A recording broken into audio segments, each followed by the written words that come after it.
Salam əziz şagirdlər, mən Qədirova Şahanə, Texniki Fənlər Akademiyasının riyaziyyat müəlliməsiyəm. Şagirdlərin ən çox əziyyət çəkdiyi bölmələrdən biri də funksiyalara bölməsidir. Və buna görə də həmin bölmədən kvadratik funksiya mövzusunu sizə izah edəcək mövzusudur. Deməli, əvvəlcə deyək, kvadratik funksiya nədir, nə formada olur, quruluşu necədir? Y bərabərdir ax kvadrat plus bx plus c şəklində olan funksiya kvadratik funksiya adlanır. Bu kvadratik funksiyada A sıfırdan fərqli, A, B, C isə daxildir həqiqi ədədlər çoxluğuna. Uşaqlar, nəyə görə A sıfırdan fərqlidir demişik? A sıfır olarsa, 0 bölü x kvadratı 0 olacaq və burada x kvadratı iştirak etməyəcək, x kvadratı iştirak etməyəndə bu xətti funksiya olacaq. Bizə isə nə lazımdır? Kvadratik funksiya. Kvadratik funksiya deyirəmsə, burada kvadrat iştirak eləməlidir. Ona görə deyirik ki, A sıfırdan fərqli həqiqi ədədlər çoxluğundan bütün qiymətləri ala bilər. B, C-də isə belə bir şərt yoxdur. B, C həqiqi ədədlər çoxluğundan istənilən bir ədəd ola bilər. A-da isə bircə sıfır istisna olmaqla. Deməli, siz ümumiyyətlə funksiya keçəndə, funksiyada y-in və x-in adlarını ilk əvvəldən öyrənmiş olmuşsunuz. Və buna baxmayaraq, mən istəyirəm ki, bir daha onları qeyd edeyim, qaranlıq qalmasın bizim üçün.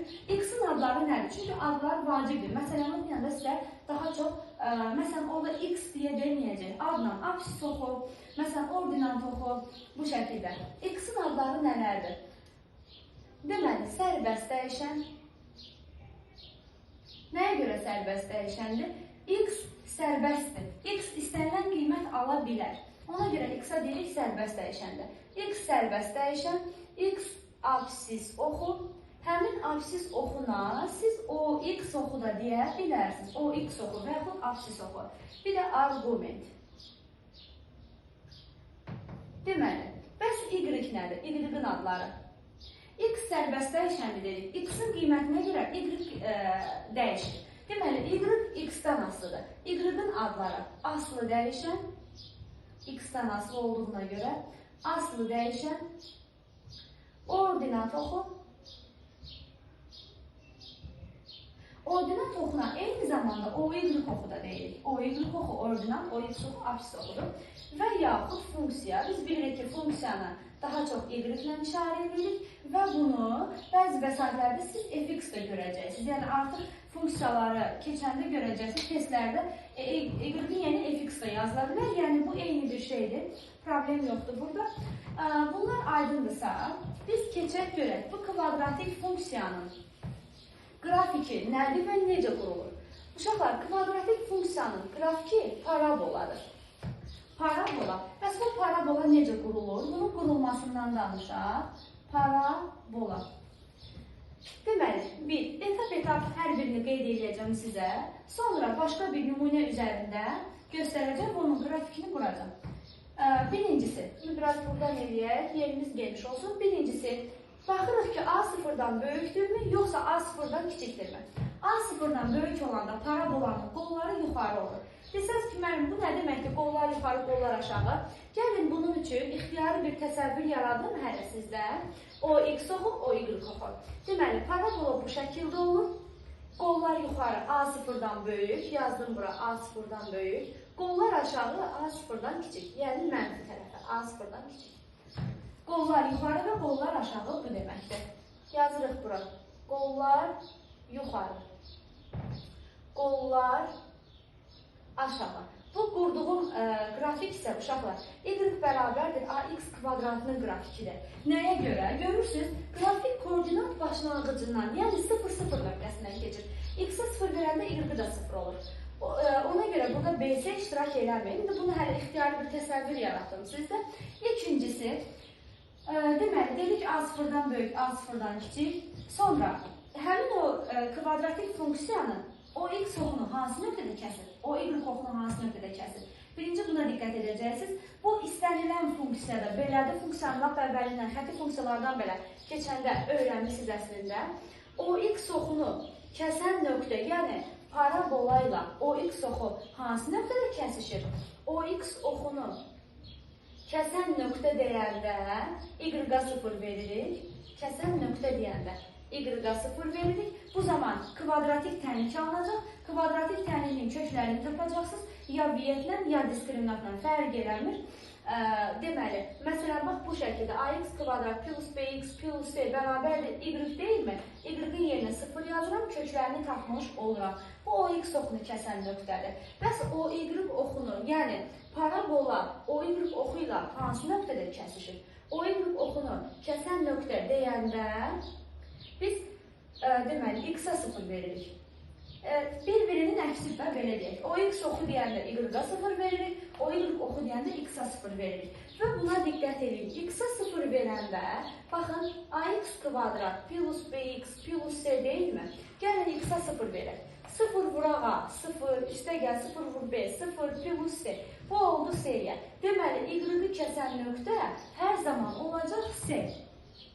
Artıq biz buna birbaşa da deyə bilərik. Məsələn, y-i kəsən nöqtə nədir deyəndə birbaşa buradakı c-yə baxsaq kifayətdir. Çünki 0 versək, 0 vur a, 0, 0 vur b, 0 plus c olanı qalır c-yə. Bu da bu şəkildə. Üçüncüsü, bizə lazımdır parabolanın təpə nöqtələri. Parabolanın təpə nöqtələri uşaqlar M və N ilə işarə olunur və yaxud siz bunu belə də görə bilərsiniz. MN də ola bilir. Ya x0, y0. Eyni şeydir, qarışdırmayın, yəni çaşmayın. MN və yaxud x0, y0. Parabolanın təpə nöqtələri düsturlarını yazaq. İndi bu dediyim kimi nümunədə izah edəcəm. Hər biri sizə aydın olacaq ki, bunları nə demək istəyirəm. x0, y0. Yazıram. x0 yəni M-in düsturu. Mənfi b bölü 2a-ya və yaxud y0 bərabərdir N-in düsturu. Mənfi diskriminant bölü 4a-ya. Diskriminant bilir ki, b kvadratı çıx 4ac-dir. Bu mənfiyə görə mənfi 4ac çıx b, üzrsən, 4ac çıx b kvadratı bölünsün 4a olacaq. Diskriminant b kvadrat çıx 4ac-dir. Mənfiyə görə yerlərini dəyişdik. Bu şəkildə bu da parabolanın təpə nöqtələri olacaq. Bir də var parabolanın simmetriya oxu. O simmetriya oxu nədir? Deməli, gəlin bunu silək. Parabolanın simmetriya oxu da x bərabərdir m düz xəttidir. X bərabərdir m düz xətti. Dördüncüsü, x bərabər m düz xətti. Bəs bu nədir? Elə m bu bildiyimiz m-dir, düsturumuzdur. Mənfi b böl 2a-ya. İndi gəlin bu dediklərimizə uyğun bir nümunə göstərək. Məsələn, yazıram, y bərabərdir x kvadratı olsun belə. Plus x deməli olsun belə. Minus 6-ya. Görək indi bunun grafikini necə quraq? Birincisi.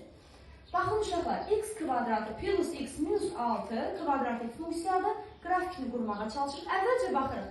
Grafikin qolları yuxarıdırmı, aşağıdırmı? Görürsünüz, x kvadratın əmsalı burada 1-dir. Bu nə deməkdir? Müsbətdir. Qollar yuxarıdır. Bu bizim üçün aydındır. Yazıram bura. Qollar yuxarıymış.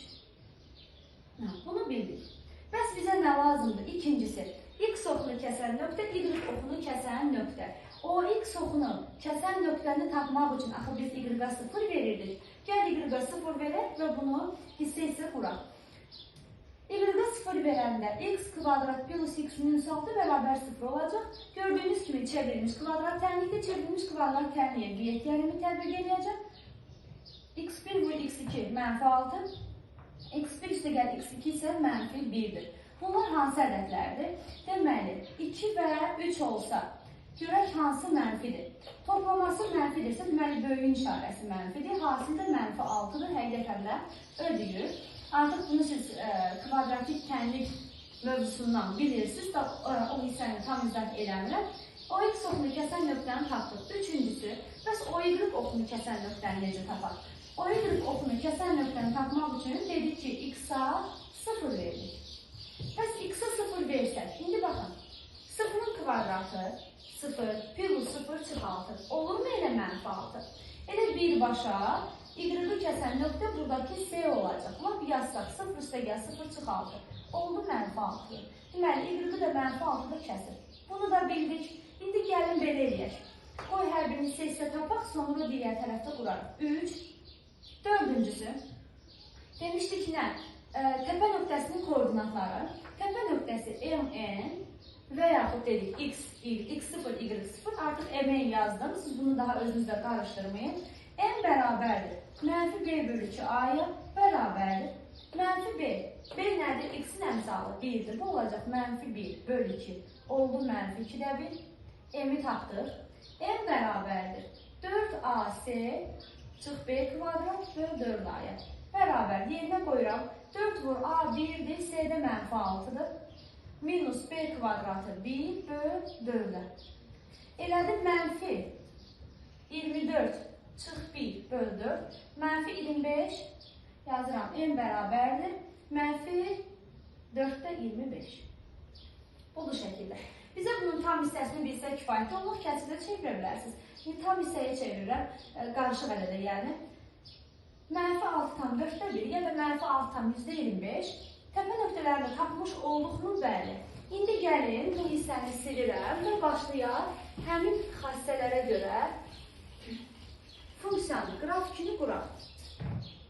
Baxın necə sadə və asan olacaq. X, Y. Biz dedik qollar yuxarıda, bunu bildik. Sonra x-i kəsən nöqtələri tapmışıq. 2, mənfi 3. Mənfi 3 biz bilirik ki sol tərəfdədir. 2 bilirik ki sağ tərəfdədir. Baxın x-i kəsən nöqtələr, yəni buradan keçəcək. Bəs y-i kəsən nöqtə mənfi 6-dır. Yazıram bura mənfi 6. Qurduq bunu. Sonra təpə nöqtələri hansılardır bəs? Mənfi 2-də 1. Təpə nöqtəsi nədir? İndi gəlin belə quraq. Bax, x-i 0,5, y-i isə mənfi 6,4-dədir. Buna diqqət edəcəksiniz. X-i mənfi 0,5, gəlin bu mənfi 3-ü biraz uzaqlaşdıraq. Mənfi 2-yə 0,5.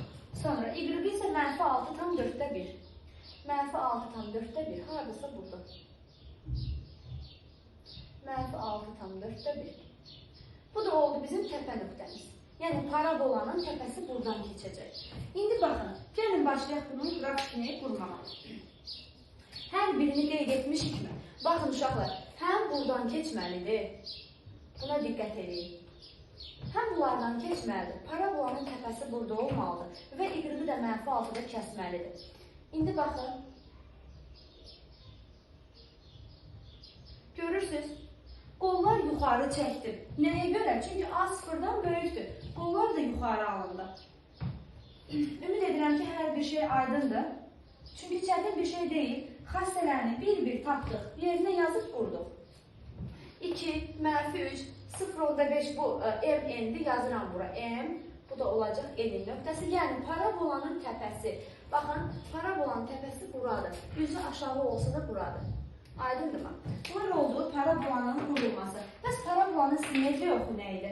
Burada qeyd elədik, amma burada da gəlin qeyd edir.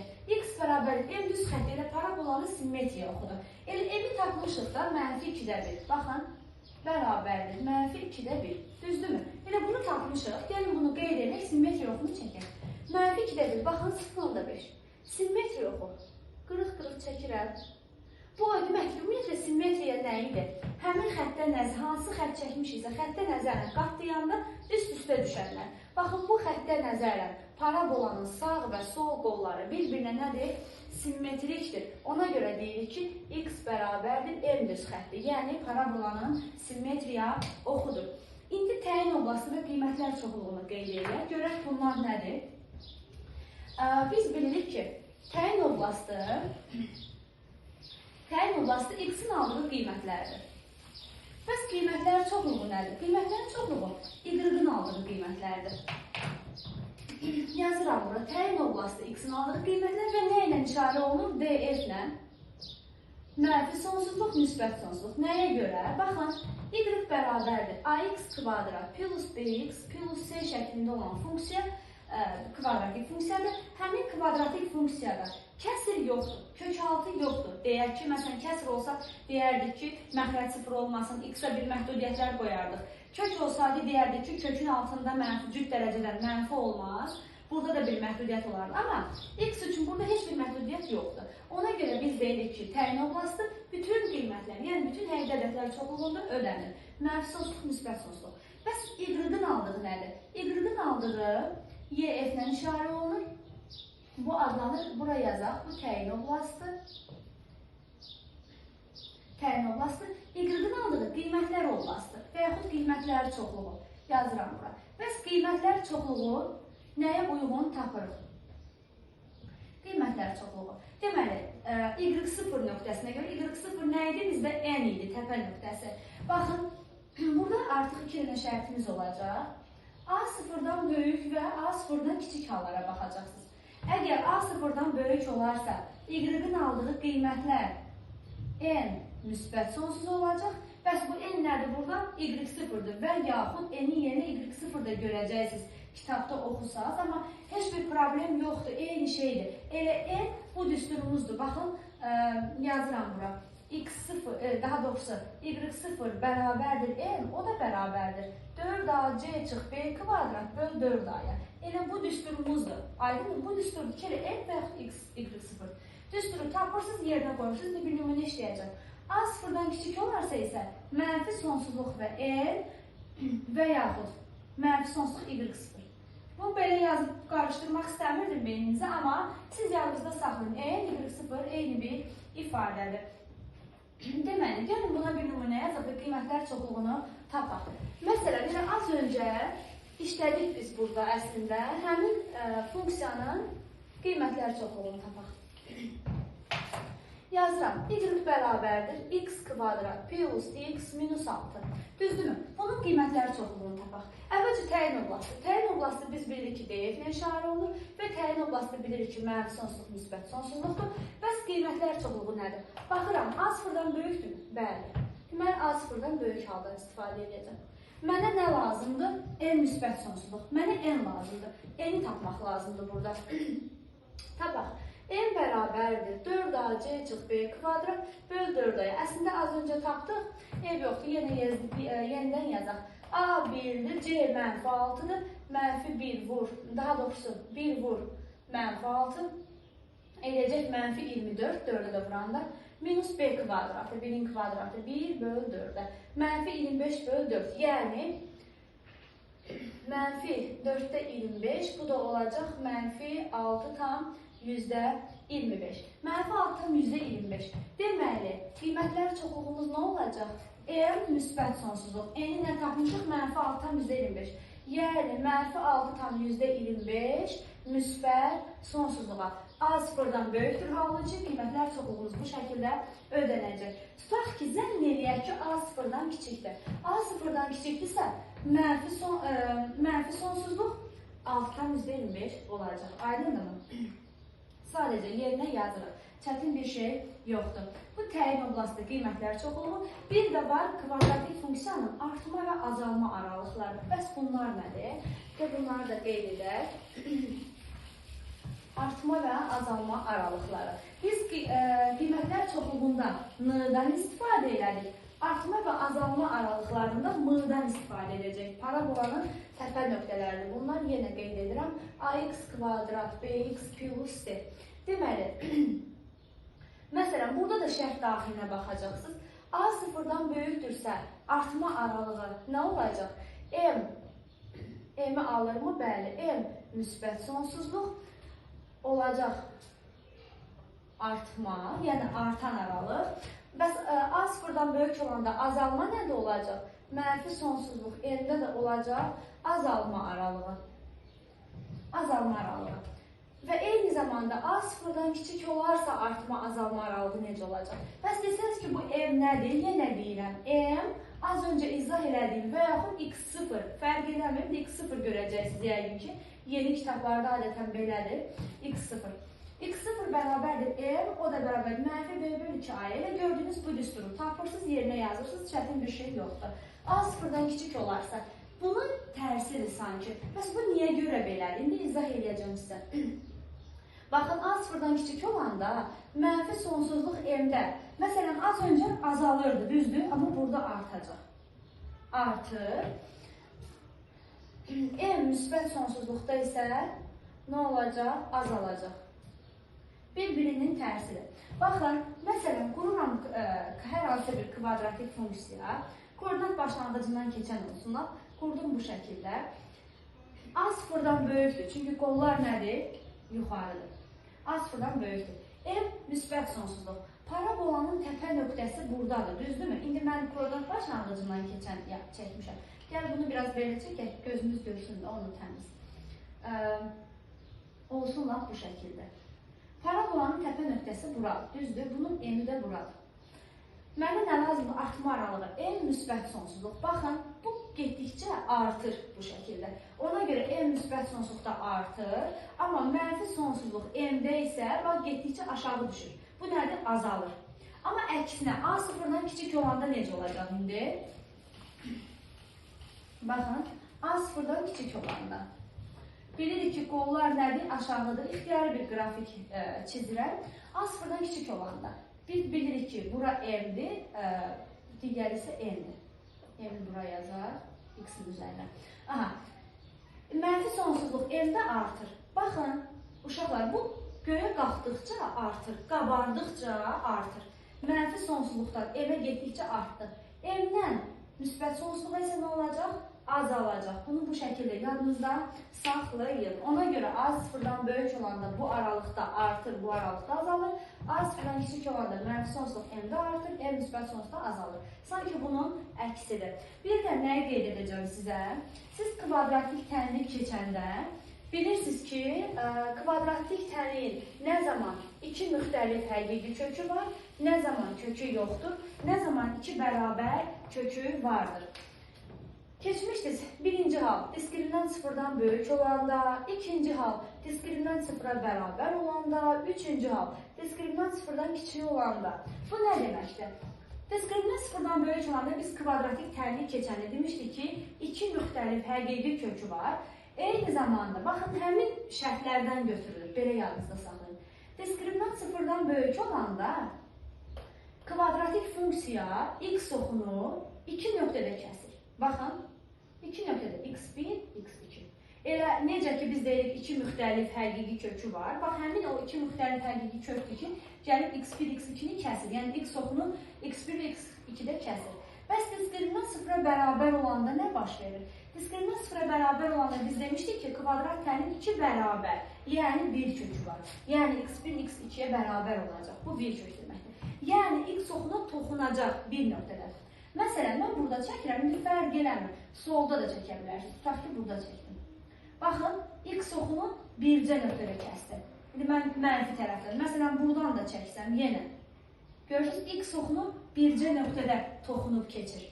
Aydındırmı? Yəni, iki nöqtədə kəsir.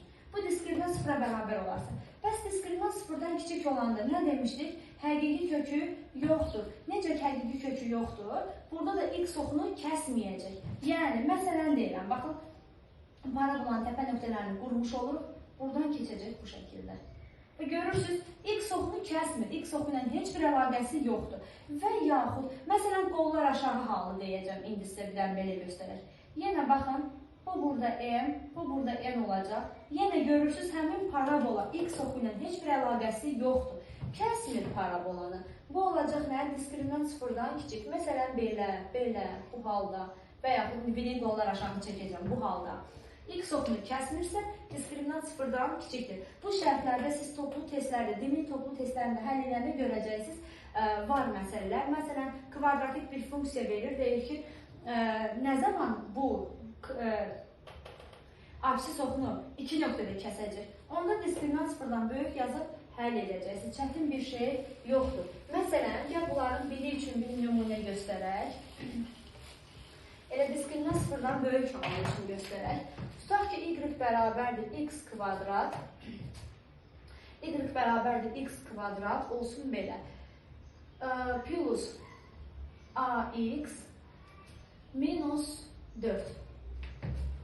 Bu şəkildə yazdım. İndi mənə deyir ki, gəl buna başqa bir şey yazaq, bura 4 yazaq. Tutaq ki, belə yazaq. Mənə deyir ki, A-nın hansı qiymətində parabola, deməli, absis oxunu iki müxtəlif nöqtədə kəsir. İki fərqli, iki müxtəlif nöqtədə kəsir, diskriminant sıfırdan böyükdür. Gəlin burada diskriminantı tapaq. Diskriminant bərabərdir. B kvadratı çıx 4ac deyilmi? Yerinə qoyuram, diskriminant bərabərdir. 3-ün kvadratı 9 minus 4 vur A 1-dir. S də mənfi 4A'dır. Yerinə yazdıq. Nə demişik? İndi o şərti yazaq. Qoy bunu sadələşdirək. Diskriminant bərabərdir 9 plus 16a mənfi 4-ü 1-ə mənfi 4, mənfi 4, mənfi 4 aya üstəgəl 16 a eləyəcək. Biz əgər iki müxtəlif həqiqi kökü varsa, diskriminant böyükdür 0. Yəni 9 üstəgəl 16a böyükdür 0 və bunu da normal xətti bərabərsizlik kimi həll edirsiniz. Mənfi 9-a, a da böyükdür mənfi 9-da 16. Deməli, a-nın hansı qiymətində parabola x oxunu iki müxtəlif nöqtədə kəsəcək? Mənfi 9-da 16-dan böyüklər. Nə deməkdir? Yəni, müsbət sonsuzluğa. Bu şəkildə, məsələn, desəydik ki, parabola x oxunu bir nöqtədə toxunur. Bir nöqtədə toxunur, x oxuna və yaxud bir nöqtədən keçir. Bu zaman diskriminant bərabər 0 olacaq. Bax, həmin həlli. Diskriminantı artıq tapmışıq burada. 9 üstəgəl 16a. Eyni misal üzərindən danışıram. 9 üstəgəl 16a bərabərdir 0 olacaq. Çünki diskriminant 0 olan halaq mənə deyil, bir nöqtədə toxunsun. 16a bərabərdir mənfi 9, a da bərabərdir mənfi 9-da 16. A-nın artıq bircə qiymət, daha doğrusu 16-da 9. Görürsünüz, burada da səhv yazmışım, üzrlüsən 16-da 9. Bunu da düzəldək. Deməli, 16-da 9 müsbət sonsuzluq. Burada da deməli, A-nın bircə qiymətində, 16-da 9 qiymətində olacaq. Məsələn, diskriminant 0-dan kiçik halı desə, yəni desə ki, parabola x oxunu kəsmir, onda həmin diskriminant, yəni 9 üstəgəl 16a kiçikdir 0 olacaq. Bu zaman 16a kiçikdir mənfi 9, a da kiçikdir mənfi 16-da 9. Mənfi 16-da 9. Bəs bu hansı aralıq olacaq? Mənfi 16-da 9-da kiçiklər. Kiçiklər nədir bizdə? Mənfi sonsuzluq. Mənfi sonsuzluq, mənfi 16-da 9. Bu qiymətində parabola x oxunu kəsməyəcək. Bu qiymətində parabola x oxuya bir nöqtədə toxunacaq. Burada isə iki müxtəlif nöqtədə kəsəcək. Burada isə neyini? Kəsmir. Ümumiyyətlə parabola x oxunu kəsmir. Düşünürəm ki, hər bir şey aydındır. Çətin bir mövzu deyil. Diqqətlə qulaq asıb öyrənmək lazımdır və bu mövzunun, belə deyək də, əsas prinsipi çoxlu test işləmək, qrafiklər üzərində işləməkdir. Bitirməmişdən öncə sizə bunun bir formasında deyil. Siz bu kvadratik funksiya ilə belə də qarşılaşa bilərsiniz. Y bərabərdir. A vuraq x minus m kvadrat plus m. Sanki tam kvadrata ayrılmış forması kimi. Bu formada da qarşılaşa bilərsiniz. Bu formada qarşılaşanda daha rahat olur işimiz. Nəyə görə? Təpə nöqtələri göz qabağında olur. Yenə bax, bunun o biri formasında yazıram. O biri forma dediyimiz nədir? x0, y0. Yəni m-nin yerinə hər ikisini görə bilərsiniz. Bu formada da ola bilər. Yenə burada A mötərizənin önündəki, baxırsınız A0-dan böyükdür, A0-dan kiçikdir. Təpə nöqtələri göz önündədir, x0, y0. Məsələn, baxın, bir nümunə göstərirəm. 3 vuraq x minus 2-nin kvadratı plus 1. Burada A-mız 3-dür. Təpə nöqtələri hansılardır? Bir də ki, mötərizənin içindəkinin əks işarəsini götürürük. Mənfi 2 isə müsbət 2, müsbət 2 isə mənfi 2. Bunu yadınızda saxlayın. M mənfi 2, daha doğrusu dedik əks işarəsi. M2, M isə olduğu kimi müsbət 1 dedik. Təpə nöqtələrini buradan tapmış olduq. Belə görsəz daha rahat olur. Bəs nəyə görə əks işarəsini götürürük burada? Mötərizənin içi sıfıra bərabərləşdirib ən kiçik qiyməti tapanda, ən kiçik qiymət biz bilirik ki, buradakıdır. Bu zaman, bax, x çıx 2 bərabərdir 0 olarsa, x bərabər 2 olacaq. Ona görə deyirik ki, mötərizənin içindəki m-in əks işarəsi. Məsələn, burada üstə gəl 2 versəydi, m olacaqdı mənfi 2. Amma n dəyişimi nədirsə elə qalır. Deməli, a vur x minus m kvadrat plus n. Bu şəkildə veriləndə bizim üçün daha rahat olur. İzlədiyiniz üçün təşəkkür edirəm.